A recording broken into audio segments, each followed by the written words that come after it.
Hi guys, hope you're all well. It's definitely been a long time since I did any of this sort of video for YouTube content on this channel. So, welcome back for those of you who saw the videos before, and welcome to the hundreds of subscribers who have joined since I last did a video and have been asking ever since, like, when am I going to do an update video? And the answer is right now, today. Kind of first of all, apologies, because since I was doing the regular updates kind of 3 years ago now, I have foregone any license to any video editing software or anything like that. So I'm going to try and do this video in one take. There's probably going to be loads of mistakes in it, but there'll be no dodgy intro music that was on the other videos. And I know there's been some comments about that, about how annoying the music is. So you won't have any of that, thankfully. And just above the phone that I'm recording on is kind of a list of prompts. So you're going to see me looking up over there as well at kind of the topics I'm going to talk about. But yeah, it's been kind of 3 long years. It's been longer than that since the surgery. So I am recording this in almost the end of September 2023. So we're well over 3.5 months. 3.5 months, 3.5 years. See, first mistake. 3.5 years since the surgery. So it feels like a long time ago. So 3.5 years perhaps doesn't sound that long. It seems like a lifetime ago. I was filming a lot of these videos. We were in the middle of COVID. There was a global pandemic. We didn't know what was going on. So yeah, it's been an interesting time personally, professionally. A lot has happened, a lot has changed, but kind of wanted to give an update video. I know a lot of you who see these videos also follow me on Instagram, and you'll obviously see the updates every day, every week, whatever, over there. So kind of direct yourselves over there if you haven't already done so, and you'll see more regular day-to-day, week-to-week updates in terms of what I'm doing, the recovery, how things are going, working out, fitness, all of that sort of stuff is more regular. YouTube was always kind of used for the long form, let's do a 30, 40, 50-minute video, and it's kind of served its purpose. So I don't think I did a 2-year update video. I think I planned to and didn't. And I was going to do a 3-year video in February 2023, and again decided not to. And it didn't really feel like the right time, or I didn't really feel I had anything to say. But in that time, so probably for the last kind of 2.5, 3 years, the subscriber numbers have gone up quite a lot on the channel, but the view count has just gone through the roof, which is fantastic, because all I wanted throughout this whole process was for my story or my experience to reach like one person or two people or whatever, and it's done a lot more than that. I still get messages off people, which is fantastic. They'll ask questions, ask for advice, anything like that. So please absolutely keep doing that as well. So this video may kind of hit more people than the previous ones did, but they're all still out there. There's a lot of rambling that goes on. I think I've said before, I look back on some of those early videos when I was literally like a week or two out from surgery, and I looked so pale. Obviously a lot more pale than I normally do, but yeah, it was a good time to record. It certainly helped my recovery. So that's kind of a bit of a rambling intro in terms of where we're at, where I'm at after kind of the last video was done. And really, there's been no like massive progress in a positive way, in the sense that I haven't had a huge like setback where I feel that I need to record like a new procedure, or something's gone wrong and I need to video it. So no news is kind of good news in this sense, and yeah, all relative, pretty positive in that sense since I recorded regularly. The the main update. So what I'll do, I'll go through like a load of topics, like I said, that I've got written down. It might veer left and right in terms of talking about things, but I'll try and cover the main topics that I always used to get questions on, still get questions on. So hopefully we can answer some of those kind of like 3.5, 4 years out from the procedure. But I'll start with the more recent news. So beginning of August, I had a full kind of MOT, as it were. So I had a new consultant, saw her in March of 2023, so about 6 months ago now, and she requested that I go for a full MOT. So that's the, your MRI, your echo, your ECG, fitness test, bloods, the lot, the whole thing was requested. So I had a whole day of that, I think pretty much beginning of August, at the Royal Brompton in London. So that was a whole day, but there was no consultant appointment afterwards. And as they say, it's normally no news is good news. Second time we'll use that phrase, but if you hear from us, it's because we've picked something up. So maybe a couple of days after all of this, or maybe the following week, I had a phone call. It was from a Brompton number. From all of those months waiting for the operation call, you remember what the area code and the number is. So I was like, oh God, this might not be good. Having a phone call, and it was from the ACHD. I can remember, it's been so long. ACHD nurse clinician, and she was saying that, we've got your results, everything looks really good, you've done your fitness test, you exceeded that, really happy with that. But there's one thing, and she said, have you been lifting heavy weights? And I was like, maybe. The week previous, I had literally just personal best on a deadlift. I think it was about 180 kilos. And I say PB, I PB'd at 185, but that was like 10 years ago. So I'm claiming it as a new PB. And it was after an intense workout anyway, so it was pretty good. But that's not the only weightlifting I've been doing. I've been doing quite a lot. And for the last 2 years, I've been going to a gym that focuses a lot on functional fitness, and a kind of like a CrossFit gym as well. So there's a lot of that CrossFit type training, there's weight training, and really pushing the limits. And hadn't had any side effects. I'd felt good, I was working out, I was getting stronger, getting fitter, getting leaner, and genuinely having no symptoms or no issues. But they'd picked up in the echo that the aorta has enlarged since the last time. Not to a significant amount, and she was stressing this point that actually, if you compared me against 99 other males at my age on the street, 90 of them are probably going to have an aorta larger than mine. It's more enlarged than what I've got. But it's just the fact that they're monitoring everything, and they go, well, that's got bigger, but the pressures within the heart have stayed the same. So they couldn't figure it out. So they asked the question, and I kind of held my hands up and was like, yeah, that could have actually been the reason why that's happened. And I had been told, now any of you who have had heart surgery may have been told the same thing, that so I'm just gonna try and change something, but it's not going to work. So I've got autofocus on, and I can see that it's just zooming in and out. So I'm going to try and stop moving so much, because it is off-putting to me as much as it probably is to you. But in terms of weightlifting, I was always told not to do it after my first surgery in 97 when I was 9.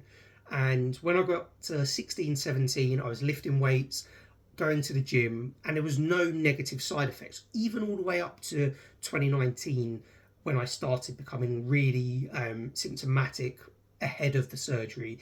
There was no sort of visible impact on the heart health from lifting heavy weights, and I was squatting, deadlifting, all of that good stuff.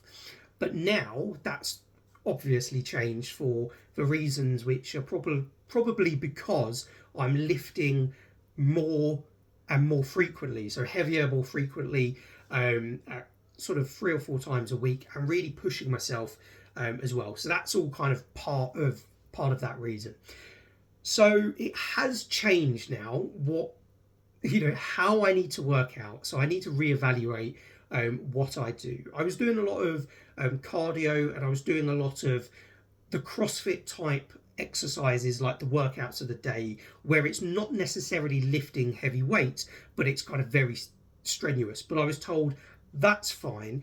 It's more around when you're bracing yourself to lift a heavy weight, if you're deadlifting, if you're squatting or whatever, and you take that deep breath in and you're bracing your body, your heart rate, not the right word, blood pressure goes up. Like your body is primed and ready to lift. The muscles are engaged and you're going to do it.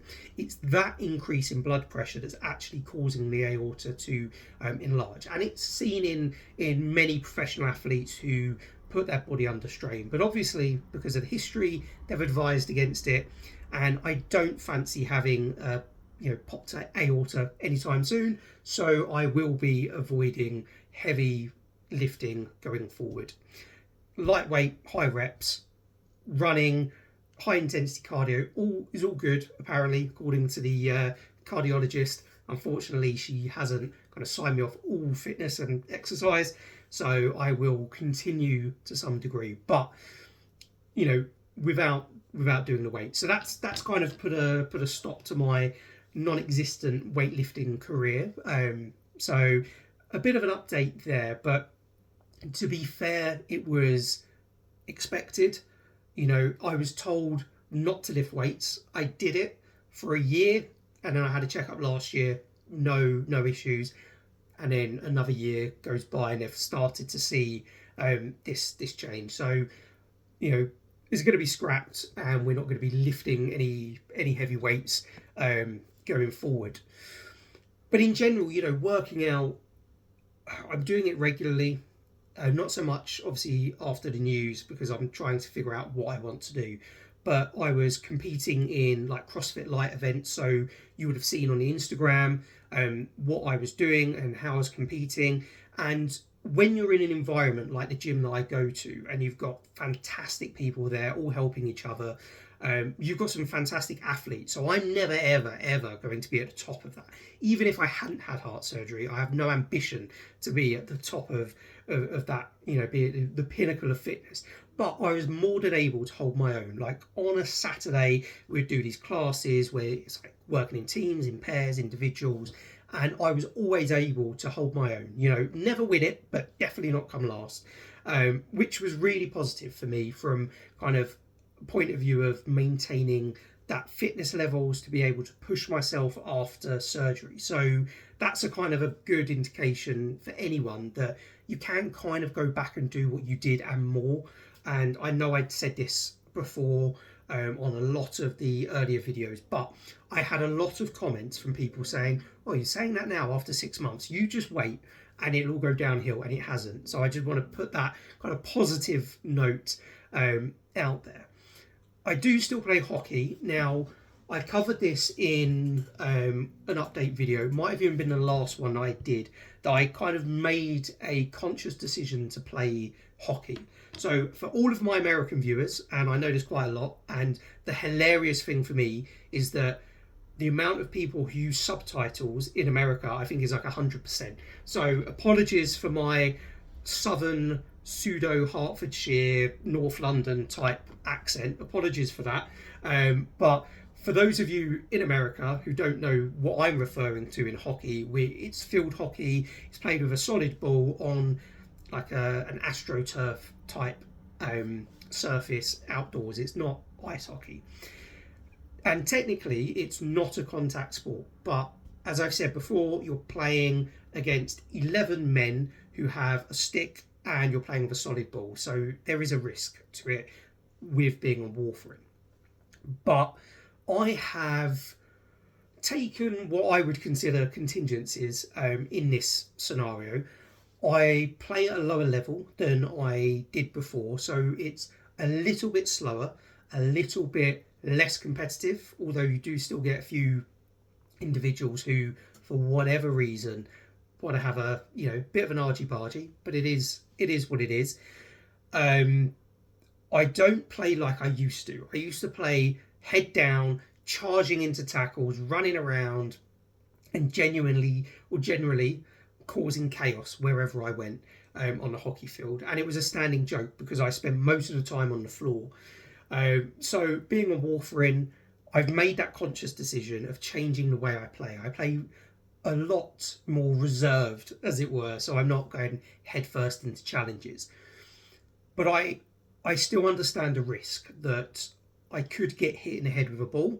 So I'm trying to make sure I'm not in situations where that could happen during a game. So that's kind of what I'm trying to do to mitigate that. Really enjoy playing. It's, I'm probably as fit as I ever have been playing hockey.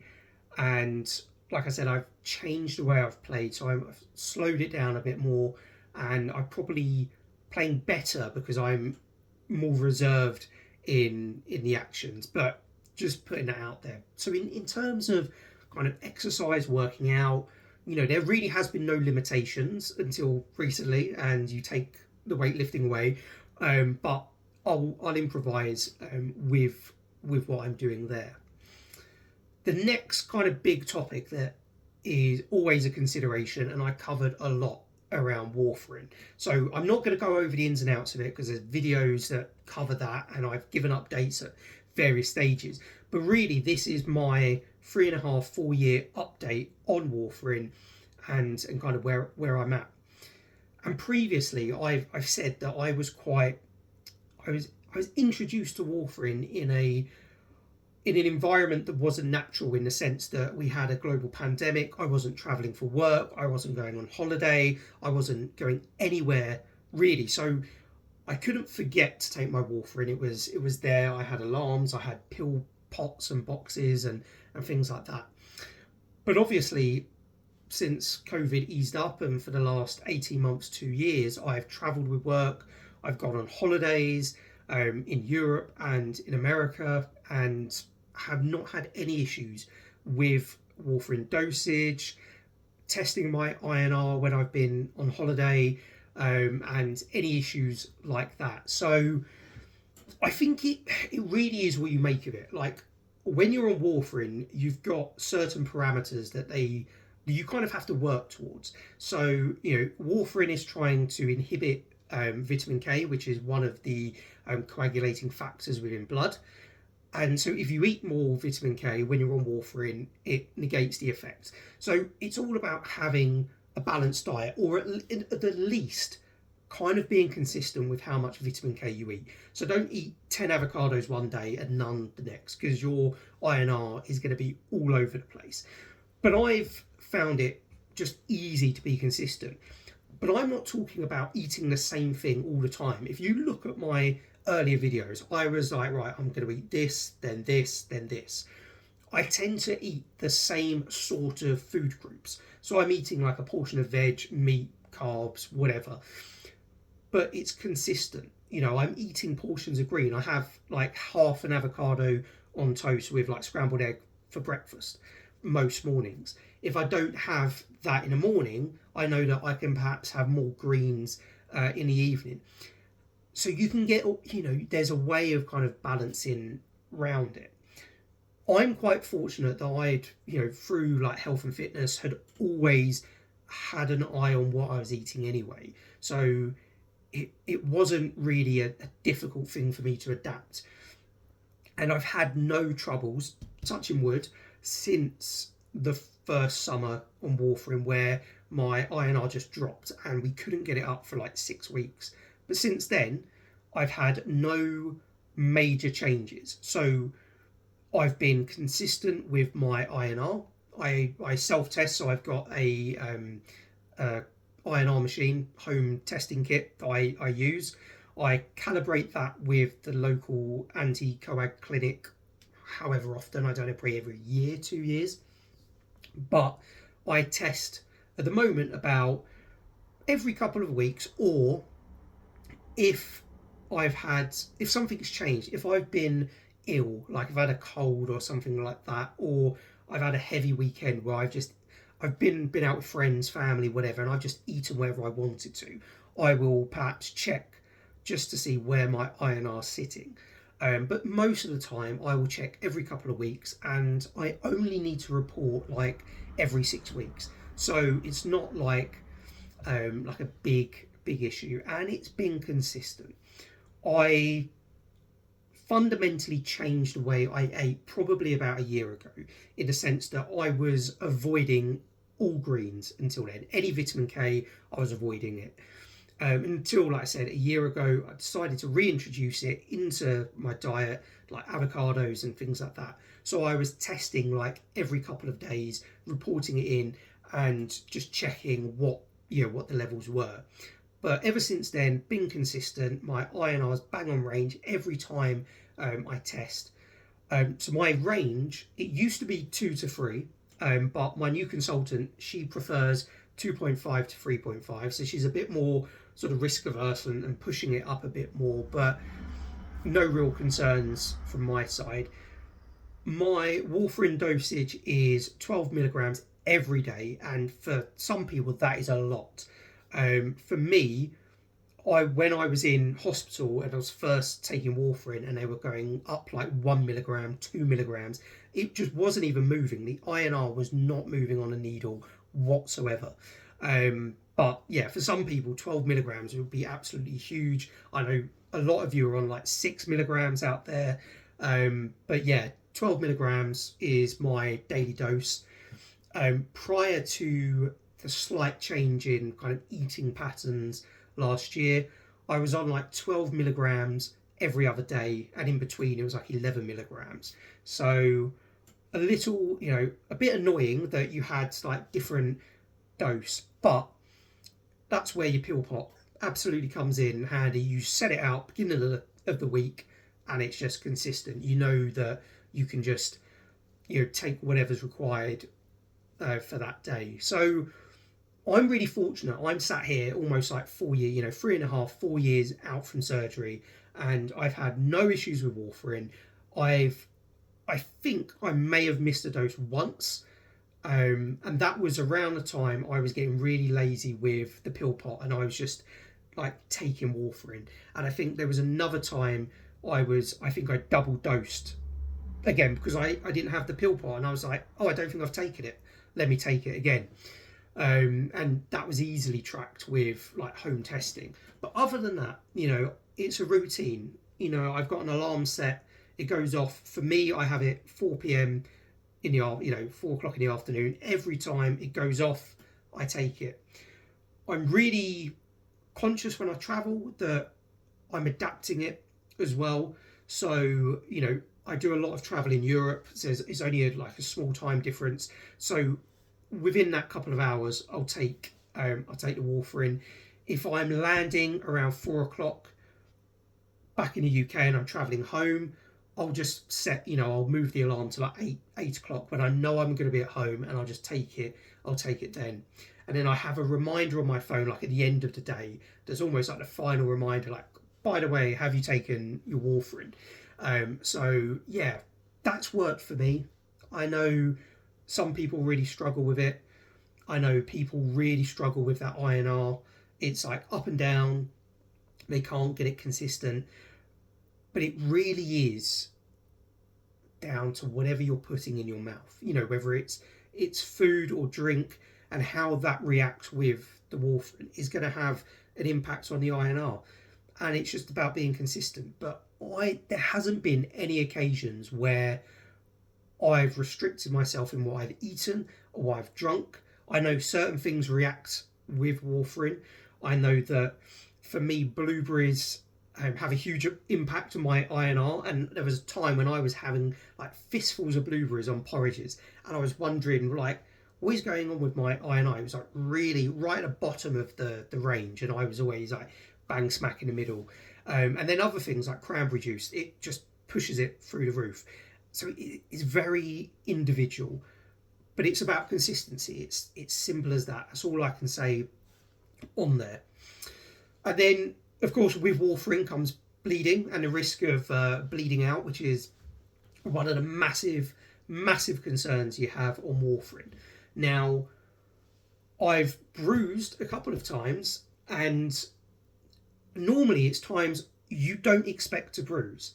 is the only way I can describe it. Like sometimes I will hit, you catch yourself, or you'll take a knock, and you're like, okay, that's going to bruise. That is going to come up nicely tomorrow, and nothing. You wouldn't even see a mark where something had happened. And other times, I don't even remember something happening, and I'll have like the worst bruise you've ever seen in your life.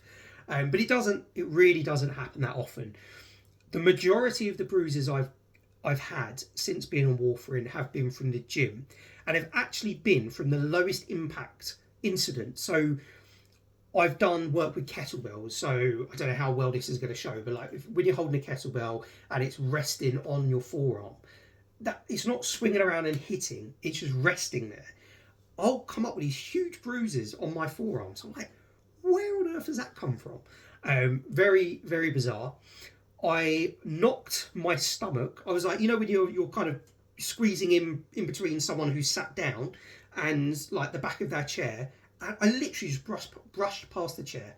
It didn't even hurt. Didn't even register what I'd done. The next day, it'd come up like as a huge lump, like a hematoma, and I actually had to go to the doctors just to make sure it was okay, and they checked out, it was fine. But very bizarre. I then played hockey last week. I would say last week. It was about 4 or 5 days ago from the day I'm recording this. I wear shin pads. I've got like proper hockey shoes, so it gives you a bit of protection from the ball. And I got hit on the leg, right between the bottom of the shin pad and the top of the boot, which is probably about that big, the exact size of a hockey ball, and it just managed at point blank range to hit me right there. Not a sausage, no bruise at all, but it hurts. I can feel it's bruised internally. So it's been very funny on warfarin. I expect it could change, like as you get older, maybe your body changes, how it reacts. But like I said, I have knocked myself and not really had any bruises, and then done the minimal impact and had like a huge bruise and hematoma come up.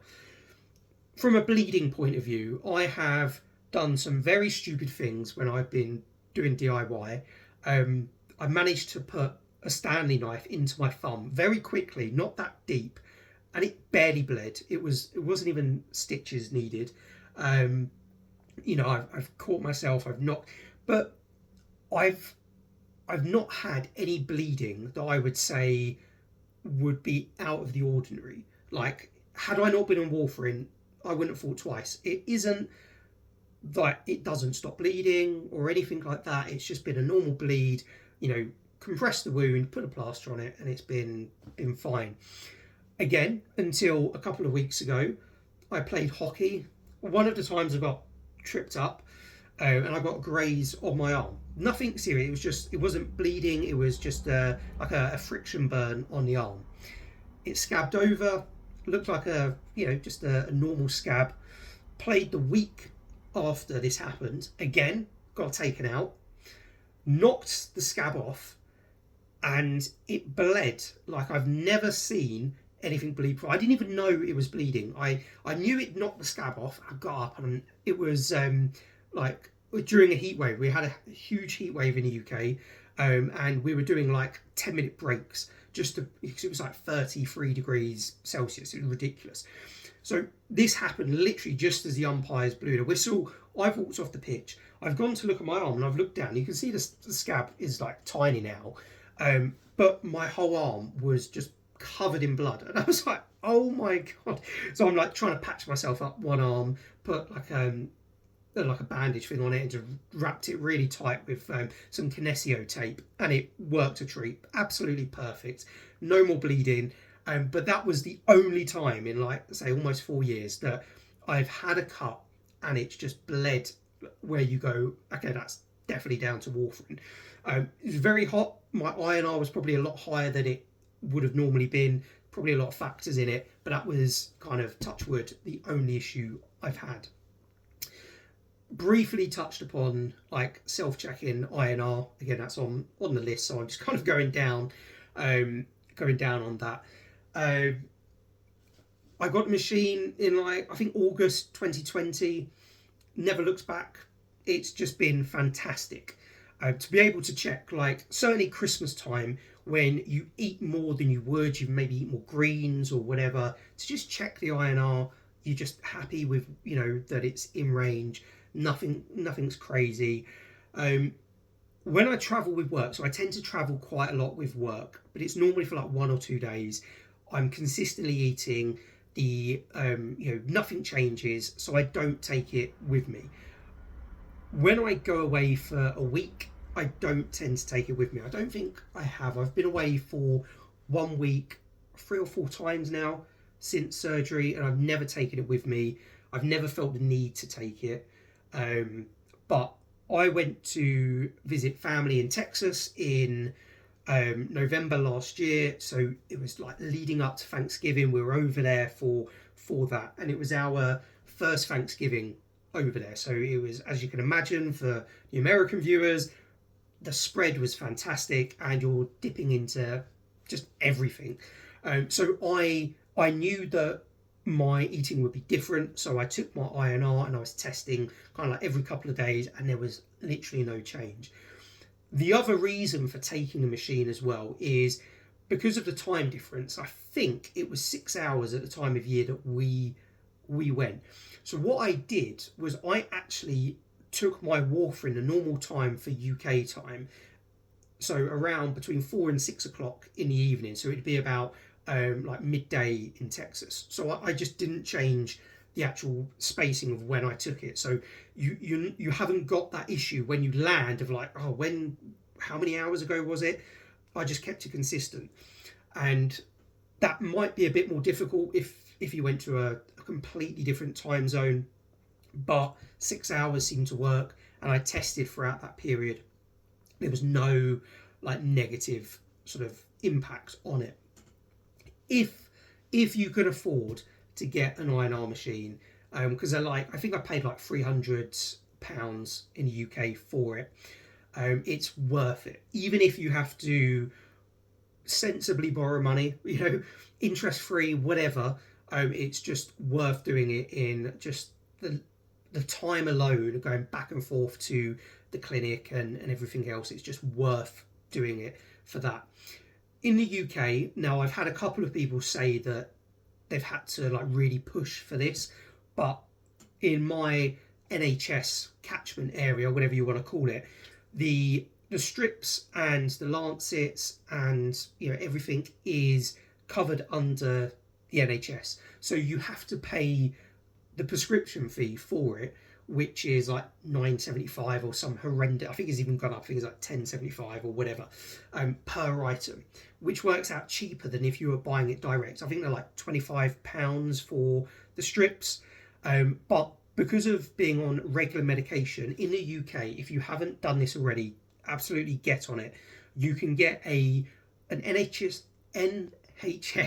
prescription pass, I think it's called, where you pay like £10.95 or something like that a month for a year, and you can have unlimited prescriptions. I think, like, I don't think there's a limit. I certainly haven't reached that limit. So it just means that all of my warfarin, all of my like lancets and the testing strips and asthma inhalers, it's all just covered under that £10.95. If you get prescribed any other medication, it's all covered under this kind of pass. So absolutely well worth doing. Get your INR machine. It's just get it. It's worth doing. I've got hockey up next, so I've spoken about that. I won't go into more detail about that, other than to say I think it's each to their own, like the risks that you will take with the activities you do post-surgery.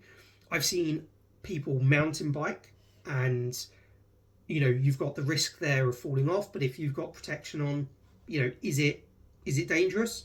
People doing other sports, avoiding contact sports, but there are other things that could cause issues. But at the end of the day, you've just got to take that risk-based approach of what's right for you as an individual.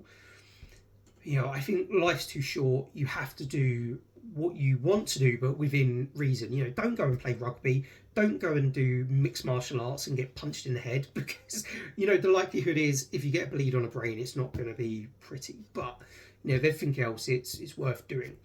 You know, I think I mentioned on one of these videos or a couple of the videos that I had, you know, prior to surgery, I had a Vespa scooter, like a 125 scooter that I used to use as part of my commute. So from my front door to the railway station, it would take me like 10 minutes. I could park it up for free, get the train, go to work, come back, and that was kind of part of my commute.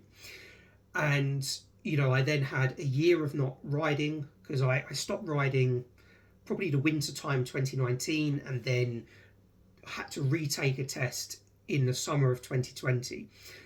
And I had a year, I think it was about a year or two, no, actually it was 2 years, I think, of riding post surgery. And I was terrified before, like, because I'd been a car driver for at the time, but by the time I passed my test to ride a scooter on the road in the UK, it was, I'm trying to think now, 2005, God, it was like 12 years, must have been about 12, 13 years of like driving in a car with, you know, a nice solid structure around you, and then suddenly you're on a road with people who all drive like idiots. When you're on a scooter or on a motorbike, you just have to ride like these people are trying to kill you, because they will pull out of junctions, they will cut you up, and I hated it. You know, there's elements of it, you know, it's a nice quick commute, it's kind of cool when the sun's out and you ride in, but I never really caught the bug of wanting to then upgrade that to a motorbike or anything like that. Even more so after, you know, surgery and being on warfarin, I used the scooter literally to get around. I was working from home for like 2 years, and I used it to go to like the shops and stuff like that. And I hated it because I had all of the protective gear, I had the over trousers, the proper jacket, the helmet, the gloves, the lot. But I was just fearful of like getting knocked off. But then I know other people who are on warfarin and they ride like 250s or whatever, you know, they ride big motorbikes, but they're confident. But that's what they want to do. That's what they enjoy doing. And like I said, each to their own. It's, you take the risk. You know, what is the point of being given this opportunity to live a life, but then just being so scared of doing anything? You know, within reason. Like I said, you know, don't do anything stupid, but you know, it's just mitigate your own risks. Just a couple of other things. Conscious of like the time on this, and this is like a one-hit video, and this auto zoom thing keeps doing what he's doing. I can't stop it. Alcohol. You know, alcohol's another big topic when it comes to warfarin.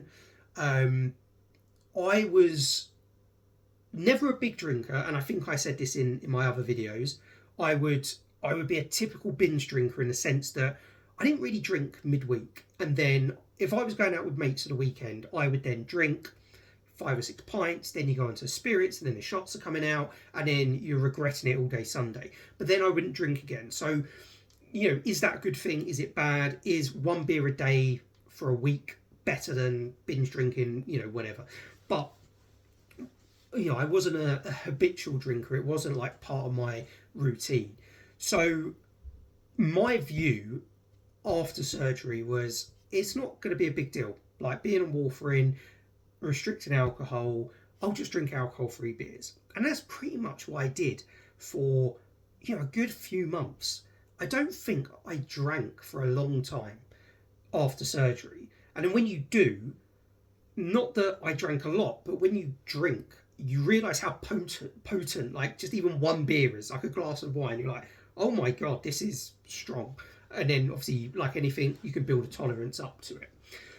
I've progressively drunk more as I've gone on without trying to sound like an alcoholic. You know, I'm not like on 20 beers a day. What I mean by that is my limit when I first started drinking after surgery would be like 1 beer or 2 beers or a glass of wine, and that would be it. And then it's progressively got more, but to a point. I will, on a night out, I will have 4 beers, maybe, like tops, 4 beers, or 3 beers and a spirit, or 3 glasses of wine, or whatever. It's perhaps a little more than the official guidelines for being on warfarin, and I'm by absolutely no means endorsing like drinking more alcohol, but just naturally in kind of my social life and social circles, I have found that I can drink like 3 or 4 beers. I obviously get drunk, like you get a slight buzz from drinking the alcohol, but you're not off your face and you don't actually have any effects the next day of, drinking alcohol. And that's been really kind of consistent when I do go out. And I don't really drink, again, like I've said, pre-op. It's kind of followed that pattern. Like Monday to Friday, I won't drink. If I've got an early hockey game on Saturday, I won't drink Friday night. But then I'll have a couple of beers Saturday and a couple of beers Sunday. Checking INR and all of that good stuff. No impact, but also know that alcohol, has an anticoagulation effect on your blood that may not show up on INR testing because it acts in a different way to thin your blood. It's not working on vitamin K. So you can test your INR when you're on alcohol and it might seem stable, but actually your blood may be thinner. Now, I may have just talked absolute nonsense, but that's my understanding of it. I've had times where I've had 1 or 2 beers more than I should have done, but I've never since, like touch wood, since the surgery, I don't know why touching wood is in my control. I've never had a session where you're just getting absolutely paralytic. The back of my mind throughout all of this is the fact I'm on warfarin, the fact I've had heart surgery, and it's a natural limit. And I've actually found that it's worked so much better because I can go out with friends for a big day out in London where you start early, you're doing like an event, you're having some beers, you're having fun, you're with your friends. It's not restricting what you're doing, but I have a switch off point. Like I'm keeping check, so you're kind of getting drunk at the same time. You're having a laugh, but I've got this sort of conscious decision at 4 beers in, maybe 5, depending if it's bottles, how strong they are, all of that stuff. I will just stop drinking and I'll go on to lemonades. And all of my friends are so brilliant. You don't get those idiots who are like, oh, why aren't you drinking? They just, it is what it is. They love it because then the rounds suddenly come down because I'm drinking lemonade and, the rounds are cheap around. But I will stop drinking at that point, 4 or 5 beers in, or 4 or 5 drinks in, whatever. Sometimes a lot less. And then I'll drink water, I'll drink lemonade, whatever. And by the time I get home that night, I've sobered up.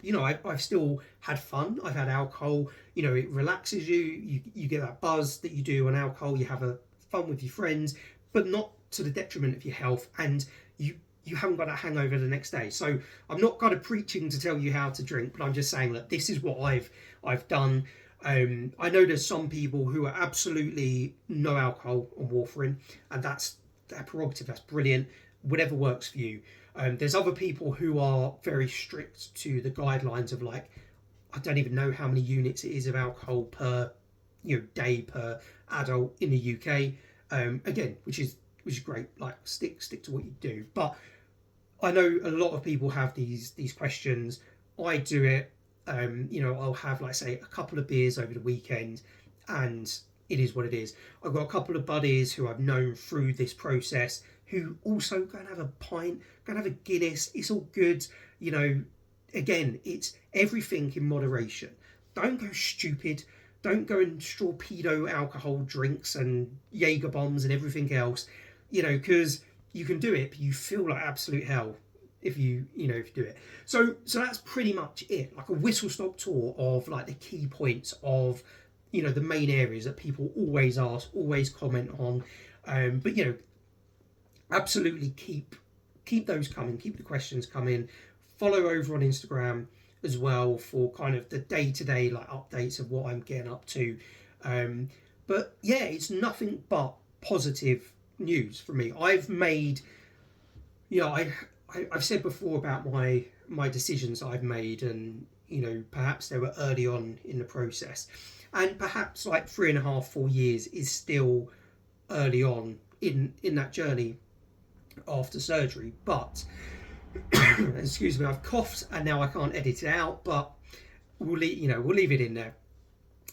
I don't have any regret with my decision to go mechanical and be on warfarin, and partly because, you know, I'm 4 years in, you know, 3.5, 4 years in, it hasn't massively impacted my life like I thought it might have done, and like some of you may worry that it will do. You know, if you are a professional athlete who plays in contact sports, it's going to have an impact. But if you are just a kind of regular guy, girl, who just wants to, you know, have a better quality of life by having a surgery, I've got no regrets over my decision to do what I've done. The other side of it, and I think I mentioned this before, if you're watching this and you've had a tissue valve, if I was in your position and I'm here feeling the way I felt after surgery and throughout this past 3.5 years, I would also be happy with the decision I made, because for me, the process was challenging, like it is for everyone, but I feel like if I went for the tissue valve and I needed a replacement valve in 10 years, so in like 6 years time, excuse me, this is just going to happen now, I think I would be okay with that. I think I would have been comfortable that I'd given myself 10 years without the warfarin, and then perhaps the next surgery I definitely would have gone mechanical. So I know it's like a big topic and it's a big decision to make, but I genuinely don't feel that there's like enough pros and cons up one side or the other. It's a personal choice. I know that there's advancements going. I really haven't gone that deep into it because of like my predicament. You know, I've chosen mechanical. I'm kind of fixed to that route now, but I know there's procedures changing. I know there's different types of valves. I know there's different types of medication they're looking at. It's all looking like really positive. And, you know, I have no doubt that like in the next 5 or 10 years, like valve replacement surgery is going to be a lot different to kind of how it's been, which I think is a positive for anyone who's kind of potentially going through it in the future. So just a couple more points. I mentioned in a couple of videos, I think I might have even done like one video specifically about it, that I was really struggling with my voice. Like in some of the videos you'll hear it go, like today it's kind of gone, but it's purely because I'm doing this in one take and I haven't had a drink of water in like 47 minutes or whatever it is. But I really struggled, and in a time when we were working from home and I was starting a new job in an environment where everything was on Teams or Zoom or whatever, I would be doing a presentation like 10 minutes in and my voice would go, like completely break. I'd struggle, I'd have no fatigue, and I'd have fatigue and no stamina is what I'm trying to say in my vocal cords. And yeah, it was a real struggle, and they did a bit of investigation, because I know that when they were trying to bring me round in the intensive care unit, I was struggling with the breathing tube, because they don't take the breathing tube out until you are fully kind of conscious. There's certain tests they try to do. I don't even know what they are, whether it's like, you know, basically they're just trying to make sure you can breathe on your own, you're not slipping in and out of consciousness with the anaesthetic. So I obviously wasn't passing any of those, but every time I was coming round, I was trying to pull the breathing tube out, they were trying to push it back down, and I had like a horrendously sore throat afterwards, where obviously all of that action was going on. So I didn't know if there'd been like long-term like scarring or anything like that. So I was, God, this is it, you know, I'm talking about it, it's coming back. I was referred to a clinic. I can't remember the correct term of it, but it's where they stick a camera up your nose, which is delightful, down the back of your throat, test the vocal cords. There was absolutely nothing wrong. From what they could see, there was nothing wrong. But I was then shown, and if any of you are on my Instagram, look back on one of the posts. It's not that long ago because I don't do that many posts. I do like a lot of stories. He showed me, the doctor showed me that one of the like vocal cord, it's not a tendon, but there's like, I think there's two pathways that go from the brain to the vocal cord, and one of them actually goes right underneath the aorta. And if that gets irritated, disturbed during heart surgery, it can become inflamed and, you know, can cause the issues that I've had. There's no remedy for it really, without going back in there to maybe sort it out. But they said, look, it normally sorts itself out 12 to 18 months. And pretty much 18 months to the day of having surgery, it kind of sorted itself out. There was no like long-term issues. And like I said, right now my voice is going a bit because I'm doing this in one take and I haven't had a glass of water to help. But it would go, I would do like team meetings with my team for like 10 minutes and have like 5 pint glasses of water lined up, just drinking, trying to keep the voice box, you know, the throat lubricated. But yeah, touch wood, that's all gone. That's all good. No issues there. So yeah, if you've survived this long with this auto zoom doing whatever the hell it's trying to do, you know, all credit to you. These videos were always kind of me just rambling on, but surprisingly, they've found an audience. Surprisingly, a lot of people have watched them, which still blows my mind. I was happy when I got to 2,000 views, and now it's in the tens of thousands and maybe even nudging 100,000 views across all of the videos, which is just mind-blowing to me. So, you know, it's been a journey. I think I'll probably end up doing one of these videos like every year. You'll see me as an old man rambling on, hopefully still going on about how fantastic everything is, and being positive. But yeah, that's pretty much it in a nutshell. That's the update that you were all asking for, or the update no one was asking for. You know, it's there. Please ask any questions. I get comments. I respond to them. I get a lot of DMs on Instagram.